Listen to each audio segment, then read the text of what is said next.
Graça e paz, nós estamos começando mais uma devocional nesse tempo de crise, para que o nosso coração seja aquecido e animado pela palavra do Senhor. Hoje nós vamos meditar no Salmo de número 26. Quero que você me acompanhe na leitura desse texto. Vou lê-lo, você pode me acompanhar. Diz assim: Faze-me justiça, Senhor, pois tenho andado na minha integridade e confio no Senhor, sem vacilar. Examina-me, Senhor, e prova-me. Sonda-me o coração e os pensamentos, pois a tua benignidade tenho-a perante os olhos e tenho andado na tua verdade. Não me tenho assentado com homens falsos e com os dissimuladores não me associo. Aborreço a súcia de malfeitores e com os ímpios não me assento. Lavo as mãos na inocência e assim andarei, Senhor, ao redor do teu altar, para entoar com voz alta os louvores e proclamar as tuas maravilhas todas.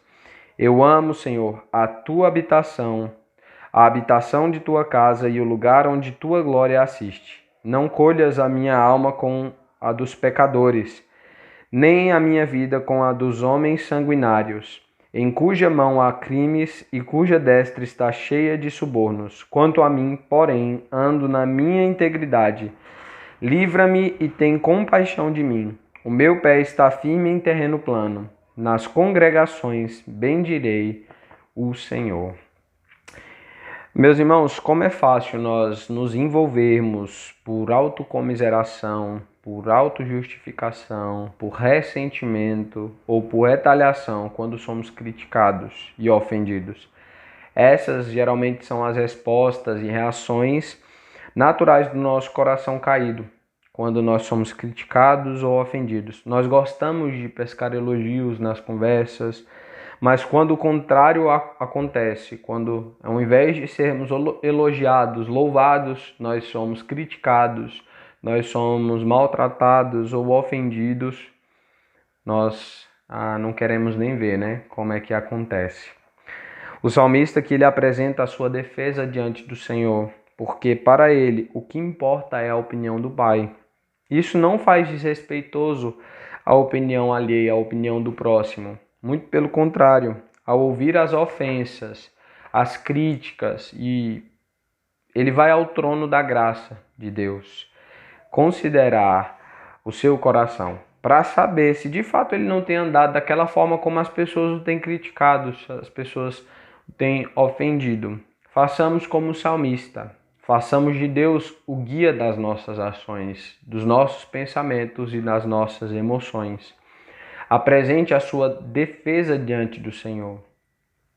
O salmista, ao ouvir as duras críticas, ele diz no versículo 1: Faze-me justiça, Senhor, pois eu tenho andado na minha integridade e confio no Senhor sem vacilar. Ele apresenta ao Senhor a forma como tem andado.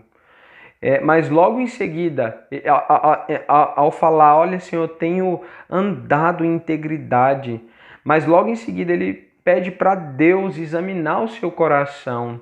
Ele fala, Senhor, me examina, me vê, Senhor. Ele sabe que as opiniões dos homens que estão criticando ele e o ofendendo são falhas, mas que o seu julgamento de si mesmo também é falho. Então o salmista não fica com a opinião alheia nem com a opinião dele mesmo acerca de si, mas ele busca ao Senhor que tudo sabe, que tudo vê, e então ele pede um check-up geral para Deus. No versículo 2 a gente vê isso, de modo que ele quer que o olho de Deus vá ao mais profundo, no mais profundo dos pensamentos do salmista. Ele diz, examina-me e prova-me, sonda-me o coração e os pensamentos. E ele vai até Deus porque Deus ele é diferente dos homens. Ele não vai até os seus amigos mais próximos, e ele também não vai até os seus inimigos, aqueles que o ofendem, mas ele apela a Deus porque Deus é a pessoa certa para essa tarefa.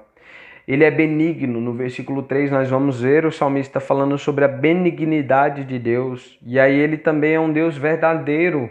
No versículo 3 a gente também vê isso. Então ele vai até Deus que é verdadeiro e que é benigno. E ainda que a opinião do Senhor seja comparável à dos perversos que vêm com duras críticas. Deus ele é benigno e nos critica de uma forma amorosa. Então o salmista vai até Deus. Calvino, comentando essa passagem, diz: Davi estava determinado a preservar sua retidão em razão de haver resolvido que Deus seria o seu guia. Davi, ao ser criticado, ao ser ofendido, ele não deixa de viver para o louvor da glória de Deus. Ele não fica tão preocupado com aquilo. Então ele diz: Senhor, não tenho me associado com os homens falsos e com os dissimuladores. Eu não tenho me associado a essas pessoas. Eu aborreço a súcia de malfeitores e com os ímpios eu não me assento. Essa é de fato uma oração de um homem justo. Alguém que se apresenta diante de Deus porque tem buscado andar justamente, mas que quando é criticado busca o próprio Deus para verificar a sua postura, para se assegurar que continuará andando em justiça. Timothy Keller diz o seguinte sobre esse salmo: ao invocar a Deus para ser o seu juiz, Davi não apela nem aos inimigos para o defenderem, nem aos seus amigos para o defenderem, e nem aos inimigos para mudarem de ideia. Esse é o segredo da verdadeira independência. Como Paulo descobriu quando disse que não se importava nem um pouco com o que as pessoas pensavam, amigas ou inimigas, nem com a avaliação que ele mesmo fazia de si mesmo. Quem me julga é o Senhor. 1 Coríntios 4:4. Só a opinião de Deus conta. Timothy Keller fala. Certa vez, uma irmã, membro de uma igreja, mandou uma carta para o pastor com duras críticas, de maneira muito severa, sobre a forma como ele vinha conduzindo a igreja, o seu ministério. Não gostava do pastor e das coisas que ele fazia. Mas o pastor recebe aquela carta, a princípio lê a carta, ora, espera alguns dias para responder, então envia outra carta para aquela irmã. Minha querida irmã, muito obrigado por essa carta, me fez pensar de fato nas minhas ações, em quem eu sou, e eu quero te agradecer por isso, minha irmã. Mas eu quero te dizer também que as coisas que você falou sobre mim são tão pequenas, porque se a senhora conhecesse o meu coração, teria escrito coisas bem piores. Então, ele responde dessa forma para essa mulher.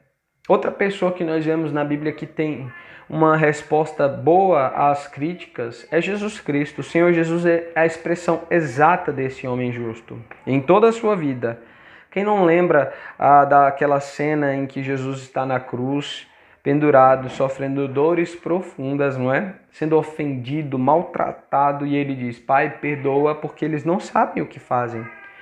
Ao invés de responder com dureza aos críticos, Jesus, ele ora pelos seus críticos. Jesus, ele ora pelos seus ofensores e ainda ora pelos seus assassinos. Aquele pastor da ilustração anterior, ele entendia ter sido recebido pelo Senhor por graça. Ele entendia que foi recebido pelo Senhor por mera e pura graça, uma graça incomensurável, percebida em como ele era pecador. Ele sabia que era um pecador e as pessoas iriam criticar, mas muito do que as pessoas dizem dele era de fato verdade, porque ele era um pecador, ele tinha um potencial para aquilo e às vezes até mesmo fazia. E é por isso que ele não se ressentiu, se autocomiserou, que é uma palavra que é difícil, né, para a expressão se fazer de coitadinho.